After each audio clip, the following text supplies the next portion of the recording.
नमस्कार, मैं जनभक्ता शिवम गौतम और उत्तर प्रदेश की आज बात करेंगे। उत्तर प्रदेश में आज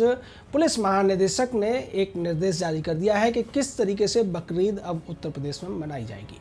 सीधे तौर पर कह दिया गया है कि किसी भी व्यक्ति को मस्जिदों में जाकर नमाज पढ़ने की इजाज़त नहीं होगी, क्योंकि कोरोना चल रहा है और ऐसी स्थिति में लोगों को घरों पर ही नमाज पढ़नी पड़ेगी। उसके अलावा जिस तरीके की मांगें रखी जा रही थी कि जानवरों के बाजार खुलने चाहिए और उसके बाद में नमाज अदा करने की इजाज़त मिलनी चाहिए, उन सभी को लेकर आज योगी आदित्यनाथ की सरकार ने अपनी गाइडलाइन जारी कर दी है और उसके तहत ही अब 1 तारीख को यानी 1 अगस्त को बकरीद का त्यौहार मनाया जाएगा। इसमें स्पष्ट कर दिया गया है कि जो भी मौलाना वगैरह हैं वो अपने लोगों को समझाएंगे और कोरोना की वजह से क्यों ज़रूरी है सामूहिक रूप से नमाज न पढ़ना, इसकी जानकारी वो लोगों को देंगे। इसमें एक और बड़ी चीज़ है कि जो अब तक देखा जाता था कि बकरीद के नाम पर जिस तरीके से गौ हत्या की जाती थी, गोवंश का वध किया जाता था और उसके बाद उन अवशेषों को उन इलाकों में फेंक दिया जाता था जो कि दूसरे धर्मों के लोगों के इलाके थे। तो अब इसको लेकर भी इन गाइडलाइंस में स्पष्ट संकेत है कि किसी भी व्यक्ति को इस तरीके की इजाज़त नहीं दी जाएगी। पुलिस की टीम बनेगी, वो सुबह जाकर पहले एक मॉर्निंग वाली टीम ये चेक करेगी कि क्या इस तरीके की कहीं गतिविधियां तो नहीं हो रही हैं। साथ ही साथ सोशल मीडिया पर नज़र रखी जाएगी, व्हाट्सएप से लेकर तमाम सोशल जो प्लेटफॉर्म है उन पर नज़र रखी जाएगी। अगर किसी को भी अफवाह फैलाते हुए देखा जाएगा तो उसके ऊपर कड़ी से कड़ी कार्रवाई की जाएगी। साथ में दूसरे जो मजहबी लोगों के लिए भी ध्यान रखा जाएगा कि जहाँ से नमाजी निकले या वो अपना सामान लेके या उनके घर पड़ते हों, वहाँ पे सूअर न छोड़े जाएं या सूअरों का रास्ता न रखा जाए, जिससे कि उनको भी दिक्कत होती है। और ऐसी जगहों को चिन्हित किया जाएगा जो कि पिछले दिनों में जब भी बकरीद जैसा त्यौहार होता था तब वहाँ पर तनाव उत्पन्न होता था या उस तरीके के दंगे जैसे होने की आशंकाएं रहती थी। तो संवेदनशील क्षेत्रों को भी चिन्हित करके पुलिस की व्यवस्था की जाएगी और साथ ही साथ पुलिस अधीक्षकों को कह दिया गया है कि वो अपने इलाकों में ये देखें कि उन्हें कितने पुलिस बल की ज़रूरत है और कितने की रिक्वायरमेंट उनको एक्स्ट्रा है जिसको कि पूर्ति की जा सके। साथ ही साथ पुलिस की गाड़ियां लाउड स्पीकर से लोगों को निर्देश देते हुए और इस बारे में जानकारी देते हुए घूमेंगी और ये विशेष तौर पर सेक्टर में बांटा जाएगा, क्षेत्रों को जोन में बांटा जाएगा और उनके ऊपर अधिकारी इसको विशेष निगरानी रखेंगे और किसी भी अफवाह होने पर, कोई भी विवाद होने पर उस बात को हल्के में नहीं लिया जाएगा, बल्कि बड़े अधिकारी उस पर त्वरित कार्रवाई करते हुए मामले को जल्दी शांत करने की कोशिश करेंगे। साथ में उन सभी हिस्ट्री शीटर्स की लिस्ट बनाई जा रही है जिनके पिछले रिकॉर्ड रहे हैं इस तरीके की वारदातों में शामिल रहने के, उन सभी को छांटा जाएगा, उन्हें समझाया जाएगा और अगर वो नहीं मानेंगे तो उन्हें बंद भी किया जा सकता है और उनको डिटेन किया जा सकता है, जिससे कि आने वाले जो ईद है उस पर किसी भी तरीके का उपद्रव जैसा करने में वो कामयाब न हो पाए, अफवाह फैलाकर लोगों को भड़काने में कामयाब न हो पाए। ये सारे दिशा निर्देश विस्तृत तौर पर जारी किए गए हैं। छोटी छोटी घटनाओं को गंभीरता से लेने की बात की गई है। उसके अलावा पिछले साल में जो लोग इस तरीके की वारदातों में लिप्त रहे उनको डिटेन करने, उनको प्रतिबंधित करने की बात रही है और जो संवेदनशील इलाके हैं उनमें तमाम तरीके की चेकिंग की व्यवस्था रहेगी और उसके साथ साथ स्पष्ट तौर पर लोगों को बताया जाएगा कि किसी भी तरीके से सोशल डिस्टेंसिंग को नहीं तोड़ना है, सोशल डिस्टेंसिंग का विशेष ख्याल रखना है, क्योंकि कोरोना की जो महामारी है उसका भी ध्यान रखना है और आतंकवादी घटनाओं के दृष्टिकोण से भी इसमें यह देखा जाएगा कि कोई शरारती तत्व अपनी मंशा पूरी न कर पाए। अगर पुलिस को कहीं से भी शक होता है, चाहे सोशल मीडिया के माध्यम से या दूसरे माध्यमों से पता चलता है, तो ऐसे व्यक्तियों को जल्दी से जल्दी डिटेन करके उनको अंदर किया जाएगा, उनको हवालात में लिया जाएगा, जिससे वो अपने मंसूबों को काम में न ला सके।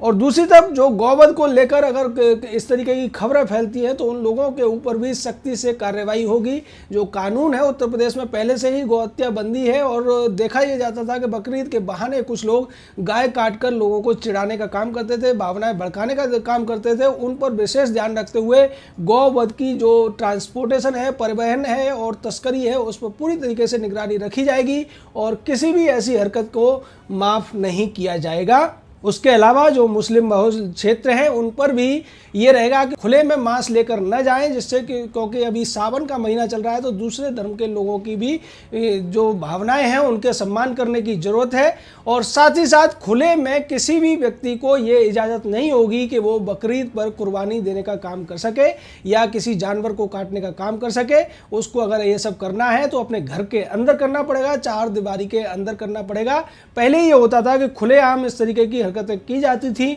और उससे तमाम तरीके के तनाव पैदा होते थे, झगड़े होते थे, और उसके अलावा झगड़े के बाद में जिस तरीके से दंगों तक का रूप ले लिया जाता था, उसी तरीके से जो हर जिले में जो अपराधी हैं, गुंडे हैं या सांप्रदायिक तत्व हैं, उनको भी विशेष निगरानी में रखा जाएगा 1 हफ्ते तक। अगर वो किसी ऐसी घटना में लिप्त रहते हैं या इस तरीके की योजना बनाते हुए पकड़े जाते हैं तो उनके ऊपर सख्त से सख्त कार्रवाई की जाएगी। ये उत्तर प्रदेश पुलिस ने आज गाइडलाइन जारी कर दिए हैं और स्पष्ट तौर पर योगी आदित्यनाथ ने बता दिया है कि इस बार जो बकरीद होगी वो शांति से ही मनेगी। जैसा कि पिछली बार कुछ लोगों ने कुछ इलाकों में कोशिशें की थी इस तरीके के शांति भंग करने की, इस बार ऐसा नहीं हो पाएगा क्योंकि पुलिस और प्रशासन पहले से ही सतर्क है और इसकी योजना पूरी तरीके से पहले से ही बनाई जा चुकी है। हर जिले में जिलाधिकारी को और पुलिस अधीक्षक को निर्देश दे दिए गए हैं, किसी भी प्रकार की कोताही नहीं बरतने दी जाएगी। उसके अलावा यूपी 112 के जो वाहन हैं वो भी इन सभी इलाकों पर निगरानी रखेंगे। और इसमें विशेष बात यह है कि जहां संवेदनशील इलाके हैं, मिश्रित आबादी है, वहां पर ड्रोन से भी निगरानी रखी जाएगी। उसके अलावा जो कुछ संवेदनशील जगह है वहां पर कैमरे भी लगाए जाएंगे और उसके अलावा सीसीटीवी कैमरों के अलावा वीडियोग्राफी करा के भी इस तरीके की वारदात में जो लिप्त लोग होंगे उनको पहचानने की कोशिश की जाएगी और उसको रोका जाएगा। तो स्पष्ट तौर पर योगी आदित्यनाथ ने जो प्लानिंग की है वो फुल प्रूफ नज़र आती है और इससे ऐसा लगता है कि पहली बार उत्तर प्रदेश में पूरी तरीके से शांतिप्रिय बकरीद इस बार देखने को मिलेगी और किसी भी तरीके से सार्वजनिक स्थल पर लोगों को दूसरों की भावनाएं भड़काने की कोशिश करने से रोका जाएगा। साथ ही साथ इसमें यह भी कहा गया है कि अगर कोई इस पूरे मामले में अगर ये सोचता है कि इससे धार्मिक भावनाओं को ठेस पहुंचती है तो उन्हें दूसरों की भावनाओं को भी ध्यान में रखना चाहिए और किसी को भी ये इजाज़त नहीं दी जाएगी कि वो अपनी धार्मिक भावनाओं के बहाने दूसरे की धार्मिक भावनाओं पर किसी भी प्रकार का कोई अतिक्रमण कर सके। और साथ ही साथ ये विशेष निर्देश दिए गए हैं कि बकरीद के बाद में जो कुर्बानी के अवशेष होते हैं जैसे हड्डियां वगैरह, उनको किसी भी प्रकार से बाहर लोगों के घरों के आसपास नहीं फेंका जाएगा। उनके डिस्पोजल को भी सुनिश्चित उसी व्यक्ति को करना पड़ेगा जो कि इस तरीके की कुर्बानी देगा। तो इस तरीके की बातें पहली बार देखने को मिल रही है भारत में। किसी राज्य में इस तरीके से व्यापक स्तर पर दिशा निर्देश दिए जा चुके हैं और उनके अमल होने की पूरी संभावना नजर आती है, उससे कोई बच नहीं सकता है। दूसरी तरफ एक और खबर यह है कि सपा के एक सांसद हैं शफीकुर रहमान जो संभल से आते हैं, उन्होंने बड़े अजीबोगरीब बयान दिए हैं और उन्होंने कहा है कि कोरोना कोई बीमारी नहीं है बल्कि ये तो अल्लाह की उन लोगों के जो गुनाहों के पापों की सजा देने का एक तरीका है। और शफीकुर रहमान ने यह भी कहा कि नमाज लोगों को सामूहिक रूप से पढ़ने की इजाज़त दी जाए और जब तक पूरे हिंदुस्तान के जो मुसलमान हैं नमाज नहीं पढ़ेंगे, खुदा से माफ़ी नहीं मांगेंगे, तब तक कोरोना ठीक नहीं होगा। और कोरोना को ठीक करने के लिए सभी मुसलमानों को सामूहिक रूप से नमाज पढ़ना जरूरी है जिससे कि कोरोना की बीमारी से भारत को मुक्ति दिलाई जा सके। साथ ही साथ शफीकुर रहमान ने यह भी कहा कि जानवरों के बाजार लगने चाहिए और लोगों को छूट मिलनी चाहिए। हालांकि लोगों से सोशल डिस्टेंसिंग के लिए कहा जा सकता है और इसको हम मानेंगे भी और सोशल डिस्टेंसिंग के तहत हम गले नहीं मिलेंगे, लेकिन जो एक कार्यक्रम है वो उसी तरीके से होना चाहिए क्योंकि ये कोई बीमारी की वजह से कोरोना नहीं फैल रहा है बल्कि अल्लाह जो है नाराज हो गया है, उसकी वजह से वो गुनाहों की सजा लोगों को दे रहा है। यानी कि एक सांसद हैं जो अपने नाम के आगे डॉक्टर भी लिखते हैं, शायद PhD हैं, और वो इस तरीके की बातें कर रहे हैं जिसको आज कोई भी हजम नहीं कर सकता है। यानी पूरी दुनिया ये मानकर चल रही है कि ये वायरस की वजह से बीमारी फैली है, वहीं शफीकुर रहमान ये कहते हैं कि ये बीमारी अल्लाह का करम है और अल्लाह लोगों के ऊपर अपनी जो दंडात्मक कार्रवाई है उसको कर रहा है। दूसरी तरफ एक और खबर सुप्रीम कोर्ट से उत्तर प्रदेश को लेकर ही है। उत्तर प्रदेश सरकार ने आज जो नई जांच समिति है उसकी अधिसूचना सुप्रीम कोर्ट में दे दी है, जिसमें BS चौहान जो रिटायर्ड सुप्रीम कोर्ट के जज हैं उनको इसमें अध्यक्ष बनाया गया है और उसके अलावा KL अग्रवाल को जो कि पूर्व DGP हैं उनको इसमें सहायक के तौर पर रखा गया है। इसको लेकर आज शरद अरविंद बोबड़े जो कि मुख्य न्यायाधीश हैं भारत के, उन्होंने भी कहा कि हम भी यही चाहते हैं कि BS चौहान इस समिति की निगरानी करें और वो एक विशेषज्ञता प्राप्त जज है और हमारे साथ भी उन्होंने कई केसेस में सुनवाइयाँ की हैं। तो मैं पूरी तरह से आश्वस्त हूँ कि इस मामले में जो जांच होगी वो निश्चित तौर पर निष्पक्ष होगी। साथ ही साथ सुप्रीम कोर्ट ने यह भी कहा कि हम उत्तर प्रदेश सरकार से ये चाहेंगे कि आने वाले समय में इस तरीके की घटनाएं न घटें, जैसा कि बिकरू कांड में हुआ था कि पुलिस वालों के ऊपर बदमाशों ने गोलियां चलाई और उसमें 8 पुलिस वालों की जान गई और उसके बाद में बदमाशों की भी जान गई, जिसको लेकर याचिकाएं लगाई गई थी सुप्रीम कोर्ट में। सुप्रीम कोर्ट ने यह भी कहा है कि इस बात की भी जाँच होनी चाहिए जो 70 से ज़्यादा केसेस होने के बावजूद विकास दुबे को बार बार जमानत क्यों मिलती रही। तो इसमें सीधे तौर पर कोर्ट ने अब जो तमाम जो